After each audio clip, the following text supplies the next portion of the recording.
Enot na barata. Maabot sa 200,000 pisong kantidad din mga dai dokumentadong ukay-ukay nasabat sa Sorsogon. Pedicab driver arestado sa bypass operation sa Camarines Sur. Lalaki sa Minalabak, irido kan saksakon kan ex-boyfriend kan sa iyang nobya. Patrol base kan Philippine Army sa San Fernando, Camarines Sur, hinaras sa buot kan rebelding grupo. Asin, libreng sakay, pananaonin bura kasin tsokolate, igaw presir kan sarong tricycle driver sa diet kan Valentine's Day.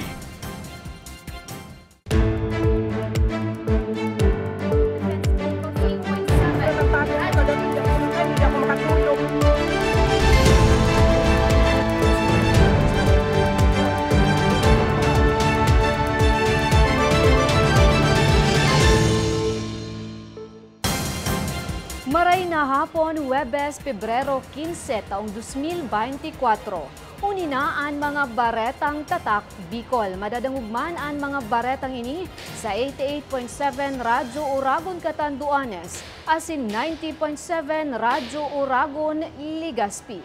Sa detalyes, labis sa 200,000 pisong kantidad nin smuggled na ukay-ukay na bado nasabat kan Philippine Coast Guard sa pantalan sa Sorsogon. Si Regine Bue sa detalye. Nasa kustodiya na kang Bureau of Customs o BOC Bicol ang sarong truck na kargado nin dai dokumentadong produkto na nasabat sa Matnog Port Banggikan Pebrero 11. Kasuod liwat na pag-inspeksyon ang nasambit ng mga kargamento sa panginginot ni BOC Bicol Operations Officer Mandy Pardes para sa indang gigibuhon na inventaryo. Base sa resulta, para sa 40 balis ng used clothing o ukay-ukay na pigkakarkulong aabuton sa 200,000 pesos, kargado man ang truck ng firecracker, kahon-kahon na bulong asin groceries. Base man sa presentar na dokumento hali sa courier, entero subot ining RTWs. Alagad sa inspeksyon na patunayan na anas ini ukay-ukay. Sa dokumento, nakasurat man ang mga kahon-kahon na bulong asin groceries. Alagad na ikabalidigdi ang mga paputok. So under provided kasi natin, meron tayong special law which is the RA 10863. And in relation to RA 4653, it is prohibited under the law na mag-import ng ukay-ukay or otherwise known as the used clothing. So itong as found natin, mayroong mga markings na made in Korea, we have a probable cause na imported to. Kasi under provided ng CMTA, ang customs have the jurisdiction pagdating sa importation and to curb smuggling. So pagdating naman sa kaso na ipapatong natin sa may-ari ng ukay-ukay, kung sino yung bumili. So we have naman tayong due process kung mag-aapila sila or ano yung mga probable nila. Kaso prohibited nga ito, as I stated a while ago, pinagbabawal po ang ukay-ukay. Hali sa Cavite, ipupuslit kuta ang mga nasambit na produkto pasiring sa Tacloban City, Samar. Sigon kay Coast Guard Ensign Joes Quisarsa, Pebrero 9 kan itimbre sa inda ang nasambit na kargamento. Dangan pinuna naman ang pagmonitor asin pag-inspeksyon sa mga nagralaog na truck sa sakop nindang pantalan. Hasta sa tuminambad na sa inda ang mga ipupuslit na kargamento. Dumating po yung information sa Coast Guard Substation Matnog nung 9 ng February. Then sinubaybayan po namin nung naglabas po ng mission order yung Bureau of Customs para sa surveillance and monitoring nitong nasabing sasakyan para sa maabangan dito sa port ng Matnog. Then nung 12 po, naglabas din po ulit ng mission order yung Bureau of Customs Legazpi para sa nung pagpasok ng nasabing sasakyan at tinap tayo ng Port Police Matnog na ang nasabing sasakyan ay nasa loob na ng Port of Matnog. Kasong pagbalgar sa Republic Act 4653 o sa pagpuslit ng mga ukay-ukay na mayo nin magkakanigong dokumento ang kakaatobangon na reklamo kantag sa dirikan mga naaprehender na produkto. Mandang pigaadalan man kan otoridad kung magkakaigwaman ni paninimbagan ang driver asin pahinanti kan naaprehender na delivery truck. Para sa mga baretang tatak Bicol, Regine Bue.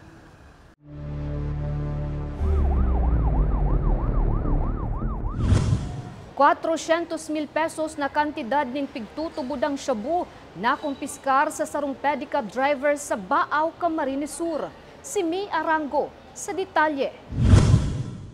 Arestado ang sarong pedicab driver sa pigkondusir na bypass operation sa Barangay del Rosario, Bao, Camarines Sur. Alas 5:30 nin hapon kanakaging Martes, Pebrero 13. Binisto ni Police Major Dennis Quindara, Hepe Cambao Municipal Police Station, ang suspect na si alias Jess 43 anyos na residente kan na sa mbit na barangay. Inaresto ang suspect makalis na mapabakalan ng police pusher buyer ni sarong heat seal transparent sachet na nagkakantidad 1,000 pesos. Apuera kay ni nakuha pa sa body search ang 15 pedasong heat seal transparent sachet, laugang pigtutubudang na shabu na may gabat na 60 gramo, asing 408,000 pesos ang street value. Napakalaking tulong ito, no, when it comes to drug reduction ng Bao PNP. At least nasawatan natin yung isa sa mga nagsusupply dito, no? Nabawasan tayo ng kahit paano, nabawasan tayo ng supply na pwedeng kumalat at mapunta sa kamay ng kabataan. Katakod kay ni, dakula man ang pasasalamat kan otoridad sa mga residente sa nasambitang lugar sa padagos na pakikipagtabangan sa kampanya ninda kontra droga. We suggest na mag-stop, huwag niyong subukang gumamit dahil ito ay very addictive, ano? So, kung mahal niyo yung buhay ninyo, huwag kayong gumamit ng droga. Sa presente, nasa kustudiya na kan otoridad ang suspect na nahahampang sa kasong pagbalgar sa Republic Act 9165 o Comprehensive Dangerous Drugs Act of 2002. Para sa mga baretang tatak Bicol, May Arango. Patrol base kan Philippine Army sa San Fernando, Camarines Sur, hinaras subuot kan rebelding grupo kan nakaaging Martes. Si Nomer Corporal sa detalye. Sa video na pigpadarakan sarong concerned citizen sa news team, mamamati ang pagkatakot kang nagkapirang residente sa sunod-sunod na putok ning badil. Nasubot gikan sa kampo kang Philippine Army na nakabase sa Barangay Kalascaga, San Fernando, Camarines Norte. Hindi magluwas.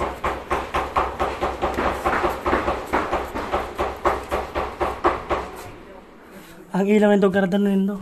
Sa impormasyon, pasado alas 10 ning banggi kang nakalis na Martes, kan pauranan ning bala ang nasambit na kampo na nagdurar ning 15 / 20 minutos, na pigtutubudan nagibok ang rebeldeng grupo. Sigun kay Police Major Emilio Indrano, mayo manda sa iyang ibinabang report ang Philippine Army na nakabase sa lugar. Alagad personal niya subot na kinaulay ang pamayok ang kampo, maging ang mga residente sa lugar, asin nakumpirmar ang ginibong pangaras kang CTG sa lugar. Ano ko din nga kasi area ko nga kaya pinabalidik yun sa tao ko. Nakausap ko rin yung team leader nila, in-sprayan lang daw naman. Parang ginising lang siguro kasi. Basta ang ninda, talaga tapot man sa mga tao ko Basta nga sir, may nadahog niya kami ng minadahog niya kami ng putukan niya. Mayo man na tinamaan ng bala o nakulugan sa puwersa kang gobyerno, maging sa mga residente na harani sa kampo. Sa ngunyan lang naman nagkaiba ng araw kayo. Kung pagtukaw ko digdi kang last July 2023, ngunyan man lang mag-igong araw naman kami ng insidente. Dahil ko aram sa mga previous na taon. Sa tala kang hipatura, ini ang primerong beses na hinaras kang rebelde ang nasambit na kampo. Para sa mga baretang tatak Bicol, Nomer Corporal.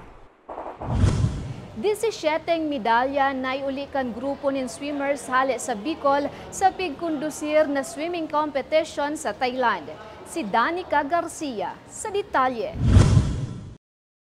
Anom na estudyante sa elementarya hali sa Bicol ang nag-uli nin onra sa rehiyon sa katatapos pa ng Asian Open Schools Invitational Swimming Championship 2024 sa Bangkok, Thailand, kan nakaaging Pebrero 2 hasta 4. Sinda ang sulamenteng representante ka nasyon sa nasambit na kompetisyon. Ang grupo, inapod na Legazpi Barracuda Swimmers Club o Swim League Philippines sa luwas ka nasyon. Kabali sa grupo ang magtugang na sina Reese Margaret Alindogan, 11 anyos, asin Riley Madeleine Alindogan, 9 anyos. Kasabay maninda, sinda Kenzie Bengson, 10 anyos, Janelle Vian Quinto, 8 anyos, Chaz Aidan Kadag, 13 anyos, asin ang pinakaaki sa grupo na si Martin Luis Sambahon Nas, 6 anyos. Sa kabilugan, 17 medals ang naiuli kan grupo. 7 digdi ang silver, 6 ang bronze, asin 4 ang gintong medalya. Si coach po, tapos si mama ko. Si Coach Ren po. Si family ko. Sambaon family and Nas family. Thank you sa inyong lahat. Yung mama ko po ay si Aiza Quinto, tas yung papa ko po si Jonel Quinto, yung kuya ko po si John Salkian Quinto po. Si Mami tapos si Daddy Joseph Michael Alindogan sa Bahamas, tapos si Mommy Ria Alindogan. yung mama ko po tapos coach ko. Thank you po sa inyong lahat. Nagsirbing coach kan grupo ang dating swimming athlete na si Miko Berses na proud ng God sa saindang trayumpo. Istorya niya, anas din the first time na mag-compete sa luwas ka nasyon, kaya mas doble ang challenge. Ano pa lang sila, mga baguhan pa lang sila is nakitapat sa mga datihan. Yun lang, I'm super proud of them. Proud parent naman si Jane, as in ang founder, as in presidente kan Legazpi Barracuda Swimmers Club na si Manuel Adornado sa trayumpo kan grupo. Ang anak ko si Kenzie Bengson, nakakuha siya ng 5 medals. Siyempre, proud mommy. Nakakapagod pero sulit naman. Pag nakita mo na yung medal, masaya ka na, nawala yung lahat ng pagod mo. Well, nag-start ang Barracuda swim team 2013 until now. Ang layunin namin ay makabuo ng mga malakas na swimmer ng Legazpi City. Magre-represent ang Legazpi. So, yan ang hobeto namin itong swimming club. Sa ngunyan, sibot ang grupo sa pagpreparar para sa Bicol Meet na gigibuhon sa maabot na bulan nin Abril. Mientras tanto, bukas ang club sa mga maawot na makanood maglangoy ngunyan na summer. Para sa mga baretang tatak Bicol, Danica Garcia. We are the Legazpi Barracuda Swim Team. United we swim. We are proud Bicolanos. Lalaki sa minalabak, kinido kan saksakon kan ex-boyfriend kan sa iyang nobya. Diocese kan Legazpi, may paglilinaw dapit sa grupo kan Katoliko Filipino Incorporated. Asin libreng sakay, pananaunin mura kasin tsokolate, bigo presir kan sarong tricycle driver sa diet kan Valentine's Day. Yan na siniba pambareta sa pagbabalik kan Ako Bicol Online TV.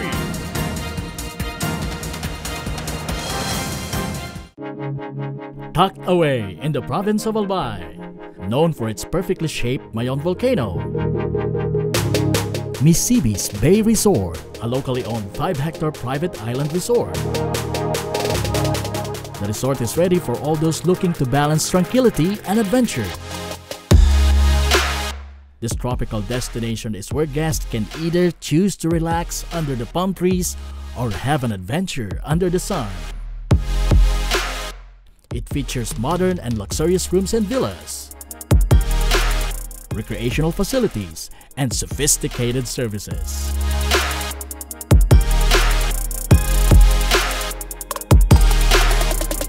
Come and experience Misibis Bay Resort, your tropical island getaway.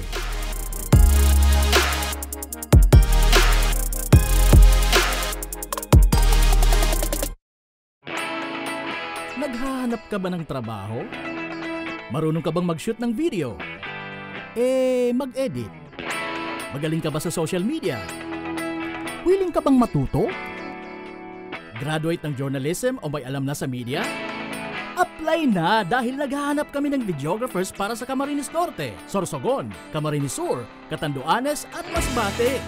Ipadala ang inyong resume sa actioncallcenter@gmail.com at maging pinakabagong miyembro ng aming team. Tara na!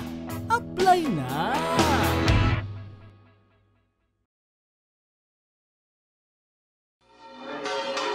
Sa tahaw kan pandemya, sa ibong kan mapusog na bagyo, asin pag-alboruto kan bulkan, nung kanya kitang pinabayaan, sa panahon manin pagtios o kaugmahan, an mapagpadabang manto ni Inang Peña Francia, danay tang namamatean.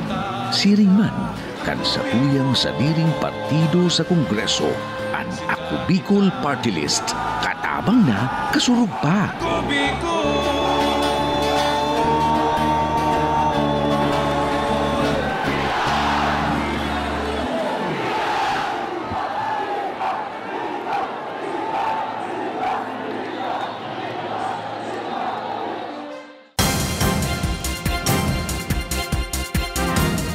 Nagbabalikan ako Bicol Online TV. 21 anyos na lalaki sa Minalabak, Camarines Sur. Irido kan pagsasaksakon o kan saksakon kan 19 anyos na ex-boyfriend kan sa iyang nobya. Si Jennifer Pulinar sa detalye. Iriduan sarong lalaki, makalihis na saksakon kan ex kan sa iyang nobya, mag-aalas sa istinbang gibisperas kan aldaw nin mga puso sa Purok 2 Barangay del Socorro, Minalabak, Camarines Sur.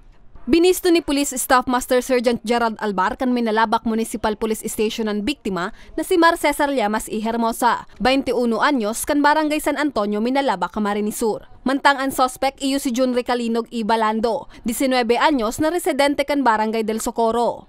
Sa imbestigasyon, mantang nagkakawat nin basketball ang suspect, uminabot sa lugar ang biktima hasta sa nagkaigwan nin diskusyon na nauli sa pisikalan asin pananaksak ang suspect. Ini po kay ma'am ining victim sa kasuspect may hindi pagkakaunawaan sa previous na girlfriend nitong team.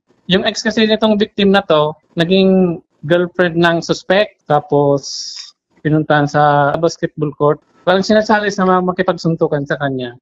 Yun, nagsuntukan yung dalawa tapos itong suspect, maliit kasi siya doon sa victim. Yun, kasi parang mas maliit nga sa kanya, sinaksak niya kasi hindi niya kaya. Nagluluwas sa imbestigasyon, ang biktima ang nag-agyat sa suspect nin bungagan na nahiling man ka nagkaperang residente sa lugar. Huli tamas dakula ang biktima, nagbalusubuot ang suspect gamit ang sarong patarom na nakuha sa mismong basketball court. Tulos na ipigdara sa ospital ang biktima, ngani mataawanan nin atensyon medikal na nagsapo nin minor injuries sa walang tabay. Mantang nakaluwas naman sa karselan suspect, makalihis ang reglamentary period. Kabataan ngayon, huwag silang maging padalos-dalos sa kanilang desisyon. Kung maghawa ng kanilang pasensya kasi mahirap pumasok sa isang gulo. Kasi pag napasok mo na yan, tapos nakamit mo yung krimen, mahirap nang lumabas sa sitwasyong ganyan. Daina nagsangat pa nin kaso ang pamilya kan biktima, makalihis na mapag-araman na magkaparyentes pa ang mga ini. Para sa mga baretang tatak Bicol, Jennifer Pulinar. Diocese kan Legazpi nilinaw na konektado sa simbahang Katoliko ang Katoliko Filipino Incorporated na nanunutaran sa syudad ng Legazpi kan mga nakaaging simana asin nangangagad pa subuot nin donasyon. Si May Arango sa detalye. Konektado sa simbahang Katoliko ang Katoliko Filipino Incorporated. Ini ang pagduduong kan tagapagtaram kan Diocese of Legazpi na si Reverend Father Rex Paul Arjona. Kan mga nagtalikod ken simana kan maalarma ang nagkapirang residente sa syudad ni Legazpi, makalis na manutaran ang presensya kan mga nakaputing sutana na naghahagad subuot nin donasyon para sa pagpapakaray kan sa indang simbahan. Sigun sa padi, day manindapig sasabi na isikwal ang grupo. Alagad mautsa na nindang linawon sa publiko na day konekto sa indao sa Diocese kan Legazpi ang Katoliko Filipino. Siring man na nasa tao naman da akon mataon nin donasyon o dai. Nililinaw na bako po yan sinda konektado sa tuya, so nililinaw na sa publiko. Ani kadua, na treat them as Christianly, as charitably as possible. Dagdag pa ni Arjona, maski misleading ang pangarang kang grupo, dahil man ini masasabing kulto. Nag-gibo sinsan, minimidbit na sinda bilang separado, simbahan man, may diretso sinda magtubod kan sa inda. Pero sa pagpipili ninda kan pangaran na bago man patian sa indang simbahan, misleading para sa mga Katoliko na tunay. Sa impormasyon, kadaglan sa simbahang kang Katoliko Filipino, enterong makukuha sa Mindanao, kung sa inasa poblasyong Compostela, Davao de Oro, ang main office kay ni. Mientras tanto, katakud kay ni, kang Pebrero 11 nagpalusman ang Diocese kang Sorsogon ning kasuratan, na nagkaklaripikar na daiman sinda konektado sa Katoliko Filipino Incorporated. Para sa mga baretang tatak Bicol, May Arango. Libreng sakay, pananaunin burak, dangan tsokolate. Pig-uprisir subuot kan sarong tricycle driver sa Daet, Camarines Norte, Kasuudma. Si Nomer Corporal sa detalye.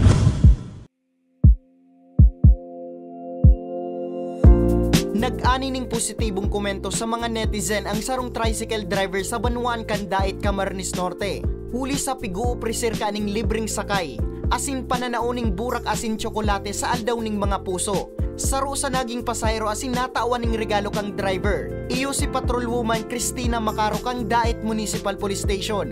Istorya niya, kakatod niya palang kang sa iyang aki sa eskwelahan. Hulita mauran, pinili niya na sanang mag-commute pabalik sa istasyon. Dain niya sa nadahon-naon na makakaresibi siya ning burak hali sa driver kang nalunadan niyang tricycle na pinakaenot na nagtao sa iya ning burak kasudma.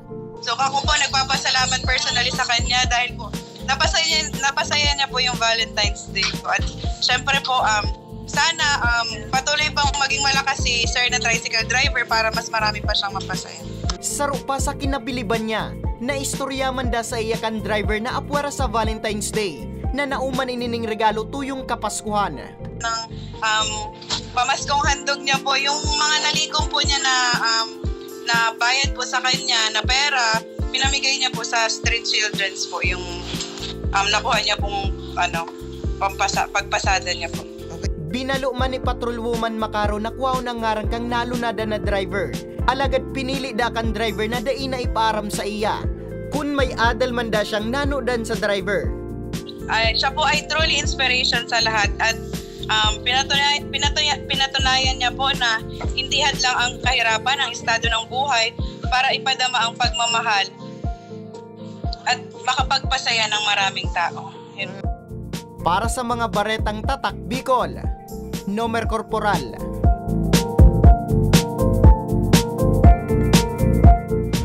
Asin yan ang katiripunan kan mga baretang tatak Bicol. Ako si Jen Nunez. Salamat!